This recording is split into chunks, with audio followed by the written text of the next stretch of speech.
لە باکووری خۆرەڵاتی ناحیەی قەرەتەپەی پارێزگای دیالە و لە نزیک دەریاچەی حەمرین هێزەکانی داعش سوودیان لە بۆشایی ئەمنی وەرگرتووە و گەڕاونەتەوە بۆ ناوچەکە کە بە پێی وتەی بەرپرسان داعش لە نێو دەغەڵ و دارە خوورماچڕەکانی حەمریندا فێرگەی سەربازی داناوە.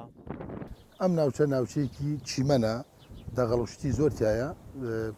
ئەمە چەندین ساڵە ئەگەر کاتێک هاوەنباران یان تۆبارانی ئەم ناوچەیە بکرێت لێرەوە ئەکرێ. ئەم ناوچە ناوچەیەکی عاسیە بەڕاستی، سوپای عێراقی لێ نیە، هێزەکانی پێشمەرگەی لێ نیە، ناوچەیەکی زۆر سەختە. تەواوکەری دەریاچەی حەمرینە ئەتوانم بڵێم 30 کیلومتر بۆ 40 کیلومتر زیاتر چیمەنە و دەغەڵە و ئاوە، شوێنی ئەوە نییە، جێگای ئەوە نییە، هیچ کەسیتیانە خەڵکیتیانە. زۆر جار ئەگەر تۆباران یان هاوەنبارانی ناحەکە کراوە ئەلم ناوچۆ هاوەنبارانی ئێراکرێ قەرەتە پاکرێ قەرەتەبای خوارو. هەرچەندە لە ناحیەی قەرەتەپە کورد باڵادەستە، بەڵام هێزی حەشدی شعبیشی تێدایە و بارەگان لە خواروی ناحیەکەوە داناوە کە زۆر جار داعش بارەگاکانیان دەکاتە ئامانج. تفاصيل الهاونات دنضرب من صفحة الخلاوية. هاوانەکان لە ناوچەی خەڵایۆ دەهاوێژێ لە گوندی نارین بەپەڕی تۆشانی تیرۆریستی تیادایە و بە کۆمەڵ تیرۆریست لە دیوی نارین و خەڵاوی و لە نزیک دەریاچەی حەمرین هەن حەشارگەیان هەیە و تیایدا خوان حەشارداوە. ئەوان ناوبەنەوە بە هاوان ناحەی قەرەتەپە دەکەنە ئامانج.